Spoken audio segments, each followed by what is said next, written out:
किसी ने मुझे कहा कि कपिल शर्मा को भी आप इंडस्ट्रियलिस्ट कह रहे हो। कल मैं कुछ बाइट दे रहा था कहीं, मैंने कहा हाँ जी वो इंडस्ट्रियलिस्ट है। कहते नहीं यार वो तो आर्टिस्ट है।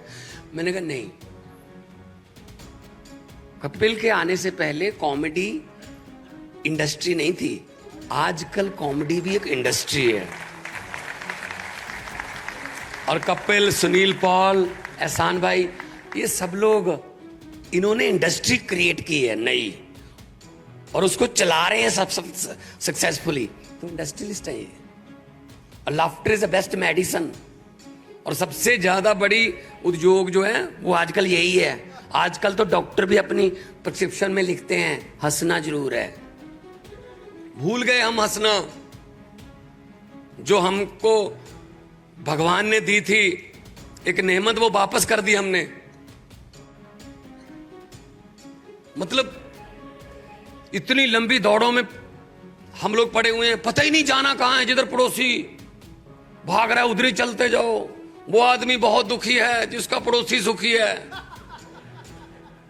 भागते चले जा रहे हैं। क्यों यार, कुछ देश के लिए करो, कुछ समाज के लिए करो। छीनना क्या हो जाएगा? सुकून नहीं मिलता ऐसे।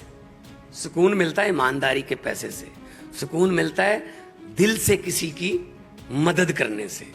उस सुकून की किसी करेंसी में कोई वैल्यू नहीं होती। और हमारे पास पंजाब में इतनी बड़ी बड़ी हमारे गुरुओं ने मानवता के संदेश दिए। नानक नाम चढ़दी कला तेरे पाने सर्वत दा भला। पूरी दुनिया की भलाई हर रोज सुबह शाम करोड़ों स्पीकरों में बोला जाता है, गुरबानी में है। वो लोग हैं हम। मैं एक बात सुनानी चाहता हूं आपको। एक गरीब आदमी था, मजदूर था, मजदूरी करता था, सुबह काम पे जाता था, जो शाम तक को कमाता था वही परिवार को खिलाता था। उसने सोचा यार ये तो फिर ऐसी जिंदगी निकल जाएगी, चलो ऐसा करते हैं अगली पीढ़ी तो कम से कम कुछ कर जाए, उनको तो इतना गरीबी में गुर्बत में ना जीना पड़े। तो उसने कहा मैं थोड़ा पेट काट के गुजारा कर लूंगा, कम खा लूंगा, बच्चे को पढ़ा लेता हूं। तो थोड़ा बचत करने लगा, बच्चे को पढ़ा लिया अच्छे स्कूल में। बच्चा भी इंटेलिजेंट था, जज बन गया बच्चा। बहुत खुशी हुई इलाके में, मजदूर का बेटा जज बन गया। जिस दिन जज साहब ने अपनी कुर्सी पर, अपने पद पर बैठना था, उस दिन उसका पिता भी चला गया कि मेरा बेटा आज जज बन के पहली बार कुर्सी पे बैठेगा। बधाई देने के लिए वो भी चला गया कचहरी में, कोर्ट में। जज साहब के चैम्बर में पहुंचा और बेटे के कंधे पर हाथ रख के, बेटा बैठा था कुर्सी पर, उसे कंधे पर हाथ रख के बोला बेटा बहुत बहुत बधाई हो, जज बन गए। अब तुझे मैंने एक बात पूछनी है तुझसे, मुझे ये बता कि इस समय तेरी नजर में दुनिया का सबसे ताकतवर, दुनिया का सबसे खुशकिस्मत और दुनिया का सबसे खुश इंसान कौन हो सकता है तेरी नजर में आज? तो जज साहब ने कहा पिताजी मैं किसी को भी बरी कर सकता हूं, किसी को भी सजा दे सकता हूं, मैं ताकतवर हूं। बाप ने कहा एक बार फिर बता दे बेटा, इस समय आपकी नजर में दुनिया का सबसे खुशनसीब, खुश और ताकतवर बंदा कौन हो सकता है? उसने कहा जी पिताजी मैं। कहता ठीक है बेटा। दिल टूट गया। जाने लगा, डोर के पास खड़े होके पीछे मुंह करके फिर पूछा, बाप का प्यार जागा थोड़ा, कि बेटा बता दे एक बार फिर, इस वक्त दुनिया का सबसे खुशनसीब, खुश और ताकतवर बंदा कौन हो सकता है तेरी नजर में? कहता पिताजी तुम। वो वापस आ गया। कहता यार यही बात मैंने आपसे 15 सेकंड पहले 2 बार पूछी थी, तो आपने अपना नाम लिया था, अब तुम कह रहे हो कि मेरा नाम ले रहे हो। उस जज ने, उस बेटे ने, मजदूर के बेटे ने जवाब दिया पिताजी जब आपने पहली 2 बार पूछा था ना मुझसे, तब आपका हाथ मेरे कंधे पर था। जिस आप जैसे बाप का हाथ जिसके कंधे पर हो, उससे ज़्यादा खुश नसीब, उससे ज़्यादा खुश और ताकतवर कौन हो सकता है। और जब आपने तीसरी बार डोर के पास जाके पूछा, उस समय आपका हाथ मेरे कंधे पर नहीं था, ताकतवर तो तुम ही हो, बस मेरे कंधे पर हाथ है आपका बस। तो हमारे पास ऐसे गुरु हैं, ऐसी गुरबानी है कि कंधे पर हाथ है पंजाबियों के, उन गुरुओं की बानी का और उन शहीदों के बलिदानों का। इसीलिए सबसे खुशकिस्मत और सबसे ताकतवर पंजाब ही होगा, पंजाब ही करना। मैं आंकड़ों में नहीं पढ़ना चाहता कि हमारे पास क्या है, कितने बिलियन डॉलर, कितने लाख सैलानी। मैं तो सीधा बोलने वाला हूं कि भाई यहां आएंगे, मक्की की रोटी सरसों का साग का सीजन तो शुरू होने वाला है, बस अक्टूबर में हो जाता है। वही साग तड़का लग लग के 12 फरवरी तक चलता है, और जितना तड़का लगता जाएगा साग अच्छा होता जाएगा। हर फेस्टिवल सीजन हमारा, फेस्टिवल तो हमारा हर रोज कोई ना कोई फेस्टिवल होता है। अभी तीयां गिद्धा तीयां तीज दियां बोलते हैं उन्होंने, वो होके हटिया। अगे दिवालियां, दशहरे, होले मुहल्ले, विसाखियां, लोहड़ियां वो आ रही हैं।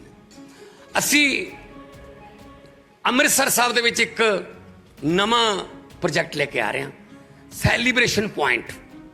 ਉਹਦੇ 'ਚ ਕੀ ਕਰਾਂਗੇ, ਅਸੀਂ 50 ਜਾਂ 100 ਏਕੜ ਦੇ ਨੇੜੇ ਤੇੜੇ ਜ਼ਮੀਨ ਲੈ ਕੇ ਥੋੜਾ ਬਾਹਰ ਸ਼ਹਿਰ ਤੋਂ, ਉੱਥੇ ਮੈਰਿਜ ਪੈਲੇਸ, ਉੱਥੇ ਖੁਸ਼ੀ ਮਨਾਉਣ ਲਈ ਬੈਂਕੁਏਟ ਹਾਲ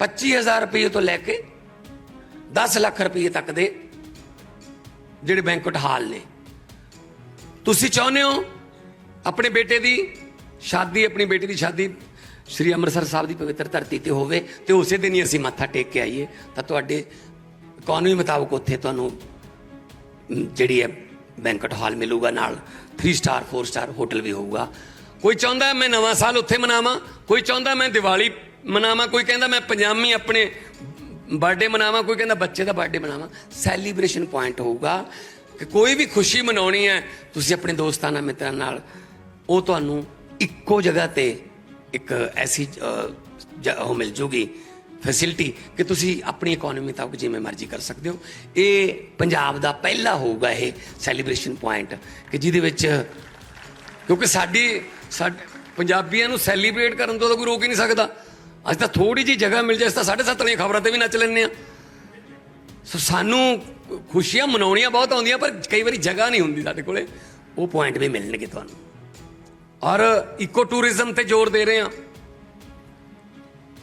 ਵੈਲਨੈਸ ਸੈਂਟਰ, ਆ ਜਿਹੜਾ ਏਰੀਆ ਨਾ ਪੰਜਾਬ ਦਾ, ਇਹ ਏਰੀਆ ਜਿਹੜਾ ਇੱਥੋਂ ਸ਼ੁਰੂ ਹੋ ਜਾਂਦਾ ਮੁਹਾਲੀ ਤੋਂ, ਇਹ ਨਾਲ ਨਾਲ ਹਿਮਾਚਲ ਦੀ ਸਰਹੱਦ ਦੇ ਨਾਲ ਨਾਲ ਜਾਂਦਾ ਰਣਜੀਤ ਸਾਗਰ ਡੈਮ ਤੱਕ। ਰਣਜੀਤ ਸਾਗਰ ਡੈਮ, ਉਹਦੇ ਨਾਲ 10 ਕਿਲੋਮੀਟਰ ਚਮਰੋੜ ਜਗ੍ਹਾ, ਚਮਰੋੜ ਇੱਕ ਪਾਸੇ ਜੰਮੂ ਕਸ਼ਮੀਰ ਦੀ ਪਹਾੜੀ ਹੈ, ਇੱਧਰ ਹਿਮਾਚਲ ਦੀ ਪਹਾੜੀ ਹੈ, ਇੱਧਰ ਪੰਜਾਬ ਵਾਲੀ ਪਹਾੜੀ ਹੈ, ਔਰ 57 ਕਿਲੋਮੀਟਰ ਦੇ ਰੇਡੀਅਸ ਦੀ ਲੇਕ ਹੈ। ਇਸ ਤੋਂ ਵੱਧ ਬਲੂ ਵਾਟਰ ਦੇਸ਼ ਦੇ ਵਿੱਚ ਕਿਤੇ ਨਹੀਂ ਮਿਲ ਸਕਦਾ।